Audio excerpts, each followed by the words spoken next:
Hi, I'm Joseph with Whitney Coffee Roasters. And I want to talk about brewing coffee with a V60, a Hario V60 pour-over system. And at Mount Whitney, we have a coffee laboratory. And one time I bought some Panama Geisha Natural, which is the most expensive coffee in the world. And it's really good. And I cupped it in the laboratory, and it was the best coffee I've ever tasted. But when I came home and brewed it in a French press, it lost a lot of the nuances. And that's what got me over into brewing with the pour over. Because I was a French press man for many years, but now I prefer pour over. So, except when I'm camping with my kayak, then I use the French press, simple. Water is really important if you want to make the best cup of coffee that you can make. You got to have the good water. I have, in our laboratory, we have a reverse osmosis system that's specialized for coffee. It strips all the chlorine and minerals out, and it puts back in magnesium and calcium. Not everybody's going to be able to get that water and to be able to brew with that water. So the next best thing is a good spring water. This water comes from the foot of Mount Whitney. This is Crystal Geyser, and they're a big company. But you get some good water. And so here's the items that you need to brew correctly.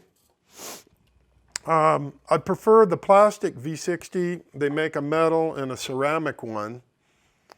But the metal and ceramic, they absorb heat and it cools down your water during the brew. So the plastic, even though it seems cheap, it actually brews better. And I bought this on Amazon. This is a double wall carafe. It's by Basilio, which is a Colorado company. It was expensive, $50, but I like it, okay?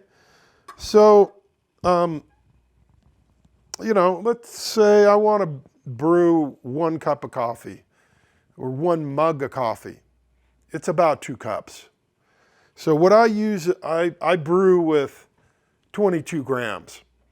You might want to brew with more or less, depending on, how you prefer your coffee. And today we'll be brewing Mount Whitney Ethiopia Guji, which is a nice Ethiopia organic. So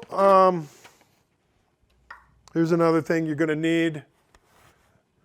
You're going to need a scale. Picked it up on Amazon, 35 bucks. Okay, I'm going to tare my cup, pour in 22 grams.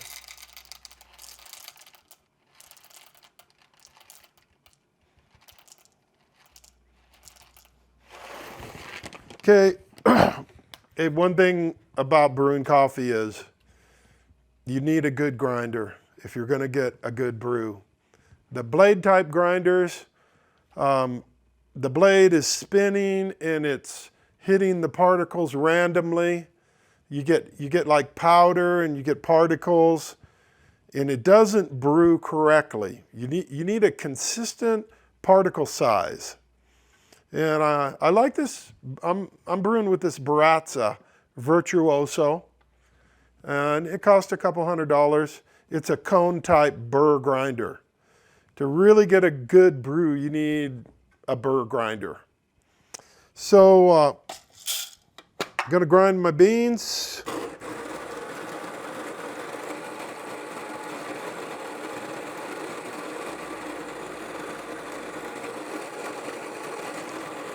Nice thing about the Baratza, it's quiet.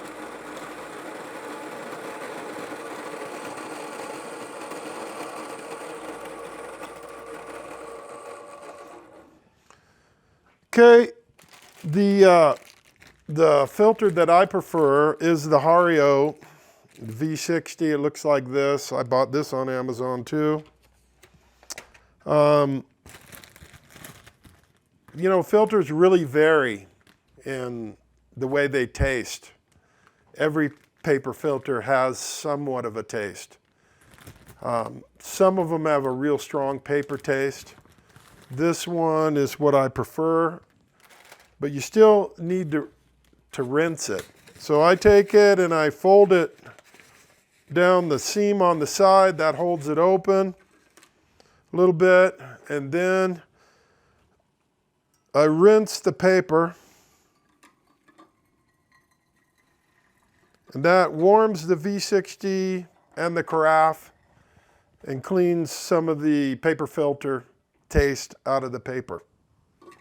Okay, then I pour that off.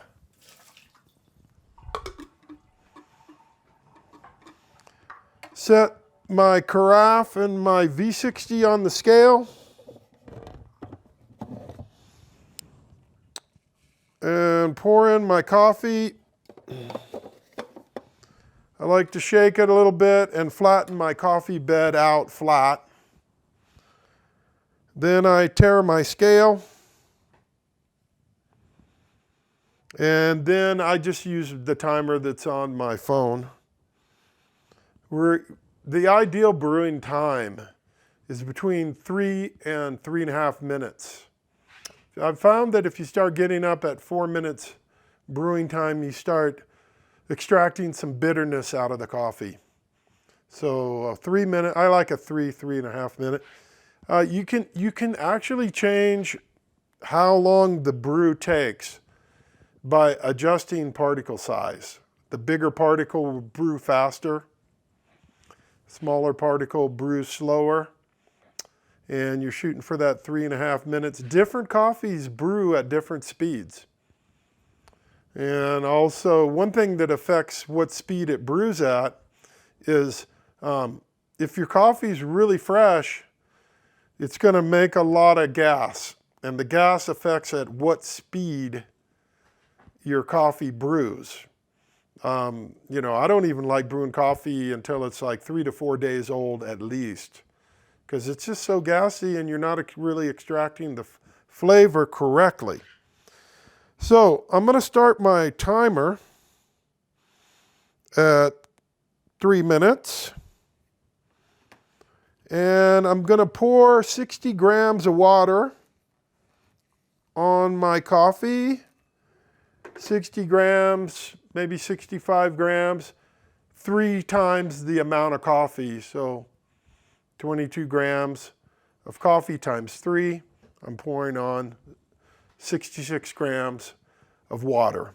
And I'm going to let that water soak on the coffee and let the coffee bloom and degas for 30 seconds.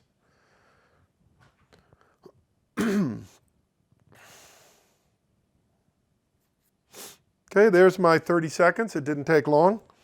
Now I'm going to do my main pour. And I just pour gently in a circle. None of that fancy barista stuff where you lift the pot up and down. So there's 270 grams. I have this Bonavia gooseneck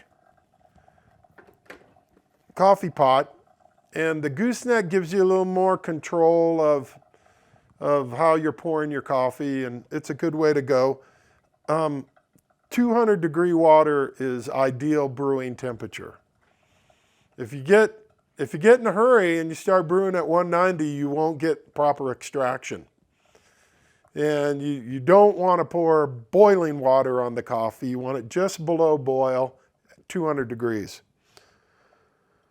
So as you can see, we're getting a nice steady drip. Right now the center of the coffee is going down and there's coffee stuck to the outside edge of the paper. I'm going to do another pour now, and I'm going to rinse that coffee off the paper back into the brew slurry. And I'm going to pour it up to 360 grams of water. And I'm going to allow that to go through. I'm hoping that it'll go through in 3 to 3.5 minutes. You know, the coffee bed is when all the water goes through, you'll be able to see your coffee bed. If it looks shiny like mud, then your grind is too fine. It should, you know, have a dull finish and look like sand, like just wet sand.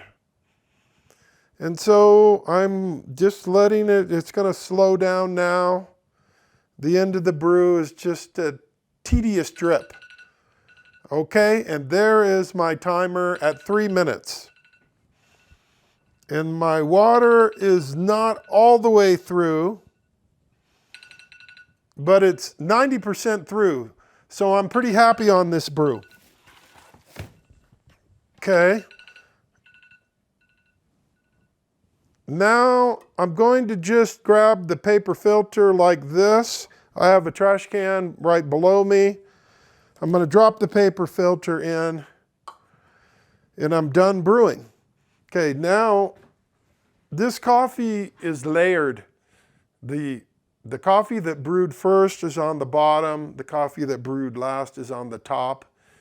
The coffee on the top is slightly more bitter because it was touching the grounds longer. When I pour this into the cup I'm going to drink out of, the coffee will blend.